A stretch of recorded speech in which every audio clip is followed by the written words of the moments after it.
Hey everyone, it's Ethan here from Extreme RC 4x4, and today I'm going to be doing a review of my Kyosho Blizzard. So in stock form, it seemed like it ran pretty well. I didn't have any issues with it necessarily, and I thought it was a good working truck at first. But pretty soon after I got it, I upgraded to metal tracks, the metal plow brace up there, or aluminum, and this tiller here. So starting out, these metal tracks are awesome. I absolutely love them. Practically, I think it doubles the weight of the machine at least. The weight of them really helps the traction in the snow, and I don't know that you'd necessarily want these if you're going for a speed setup, but for plowing, these are awesome, and I really like them. The plow brace. It's not entirely necessary, however, it is definitely stronger than the standard rods that come in there, and it's a good looking piece too. This tiller here really didn't do that well in the snow because it did run off of 3 volts, and the snow kind of clogs up this chain here, and then the little motor in here, it just can't seem to power through that. So you'd be able to run it for a little bit and then it would get jammed and you wouldn't be able to do anything. So I upgraded it to a 6-volt power system, which is about 4 AA batteries wired in, and you can see my video on that. I'll put a card up for you. And I don't have it installed right now simply because I broke the plow servo that's in it. I chipped a couple teeth out of it because it does have all plastic gears, so I'm now using the servo from that to operate the plow. However, I did not modify the servo before it was broken. You can see my hydraulic servo style modification video up in the corner also. Simply what that does is it allows you to leave the joystick centered, and the plow would basically stay here. If I lift it up on the joystick, the blade would go up to this top position. If I released it there, it would stay there. So what this helps with is you don't have to hold the stick in the position in which you want your blade to stay. So really helps a lot if you're doing hardcore plowing. Highly recommend it. The next thing that happened, or this didn't break until after a few things, but one of these motors burnt out. This is the good one out of the set, so I kept it. So I don't know necessarily if the metal tracks are too much load for the stock motors, but one of them burnt out. I tested it on the ESCs by swapping the leads for which they go to make sure it wasn't an ESC that was burnt out, and it was a motor. So I replaced the stock motors with Duramida Speed Secret 22 turn motors.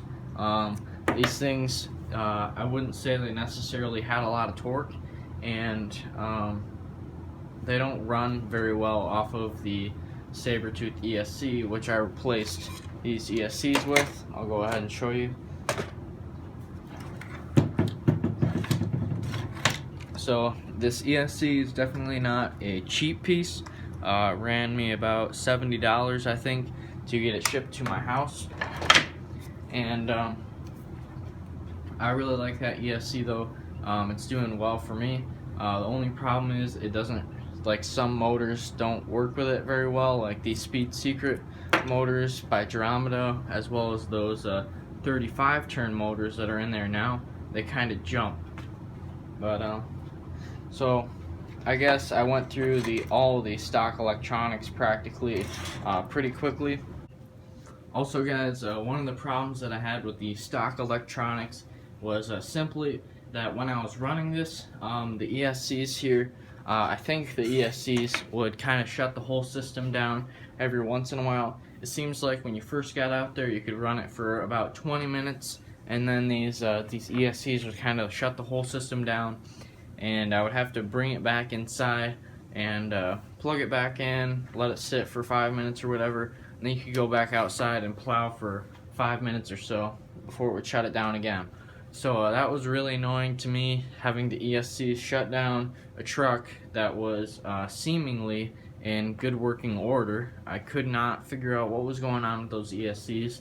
I thought maybe it was something to do with the temperature, so I built this fan so that nothing would get too hot, because they definitely felt like they were warm or hot at least. These motors, they definitely get warm, but that's why I had to build that fan radio box, and I couldn't tell if it solved the problem or not before one of the ESCs burnt out. But anyways, I found that the servo for this is a pretty good servo actually, and the stock remote I didn't have troubles with necessarily. However, I have this DX6E radio now, which I'll be doing a video on soon. I really like this remote. It feels like you're holding something. That radio kind of felt insignificant in your hands, kind of uncomfortable. It's square, but I would definitely keep using it. I might use it on something else. So, not knocking it. It's a decent radio for a ready to run, but this Spectrum radio offers a whole lot more options and different things that you can do with it. So, getting into the Blizzard itself, after all of my troubles, here's my setup now with the Sabertooth ESC, Spectrum receiver, and remote, as well as some Duromeda Torque 35 turn motors, I believe they're called. Yeah, so they're Torque 370 size 35 turn motors by Duromeda. Decent motors. They also jump kind of on that Sabertooth ESC when you get up to higher speeds. So if I stay in low speeds, I don't have any problems with them, but I would like to replace them with something better in the future if I find anything. So these transmissions, kind of a poor design in my personal opinion. You have two motors running to two transmissions off of a single plastic motor plate. And I feel like that's a really poor design, because when it gets under torque, it flexes, and you can hear sometimes these gear teeth will click, which that's definitely no good. You don't want to be chipping any teeth off of the gears. I haven't chipped any teeth off yet, but I can see it happening in the future. But so I don't really think those transmissions are very well thought out. I think they could definitely use some bracing, and I might try to do that in the future. Then it runs out from the transmission to another sprocket, which runs a chain up to this main sprocket. If I can show you guys here. Yeah, it's just in there.